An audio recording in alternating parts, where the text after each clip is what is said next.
ऐसा क्या हुआ है कि ईरान का नाम सुनते ही अमेरिका के सैनिक रोने लगे हैं। ट्रंप की जिद के आगे उनके ही सैनिकों का हौसला अब टूट गया है। क्या है पूरा मामला, जानेंगे आज के वीडियो में। नमस्कार, मैं हूं पीयूष, आप देख रहे हैं न्यूज़ 18 राजस्थान। एक तरफ अमेरिका के राष्ट्रपति डोनाल्ड ट्रंप ईरान पर सख्ती दिखाकर दुनिया को अपनी ताकत का संदेश देना चाहते हैं, तो वहीं दूसरी ओर उनके ही सैनिकों की हालत अब खराब हो गई है। अमेरिकी नेवी का सबसे बड़ा और आधुनिक युद्धपोत यूएसएस जेराल्ड पिछले 8 महीनों से लगातार तैनाती पर है और अब इसकी तैनाती फिर से बढ़ा दी गई है, जिससे जहाज पर तैनात हजारों सैनिकों और उनके परिवार पर भारी दबाव पड़ रहा है। परिवार से दूरी सैनिकों को हर पल रुला रही है। बता दें, ये युद्धपोत पिछले साल 2025 जून में समुद्र में है। पहले इसे भूमध्य सागर भेजा गया था, फिर कैरेबियन क्षेत्र में मिशन के लिए मोड़ दिया गया। बाद में फिर से इसे अटलांटिक पार कर मिडिल ईस्ट भेजने का आदेश दिया गया है। यहाँ इसकी तैनाती ईरान को डराने के लिए की गई है।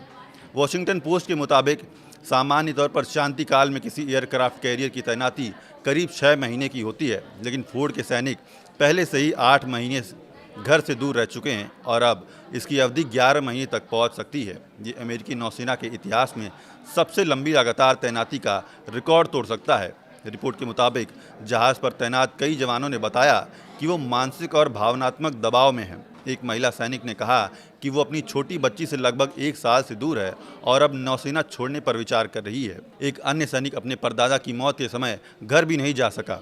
जहाज़ के कमांडिंग ऑफिसर कैप्टन डेविड ने भी माना कि तैनाती बढ़ाए जाने से जहाज़ पर तैनात जवानों और उनके परिवारों को बड़ा झटका लगा है।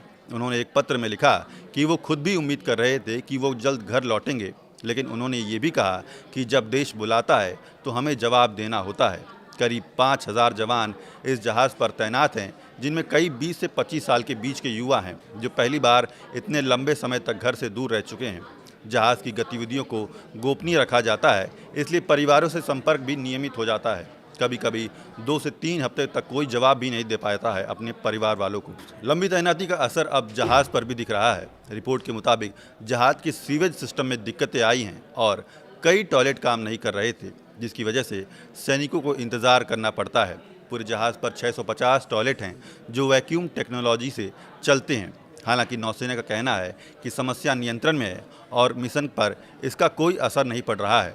कुछ परिवारों ने भी अपना दुख साझा किया है। एक मां ने बताया कि फरवरी की शुरुआत में वो अपने बेटे को लेने के लिए जाने वाली थी, लेकिन तैनाती बढ़ने की खबर सुनकर प्लान रद्द करना पड़ा है।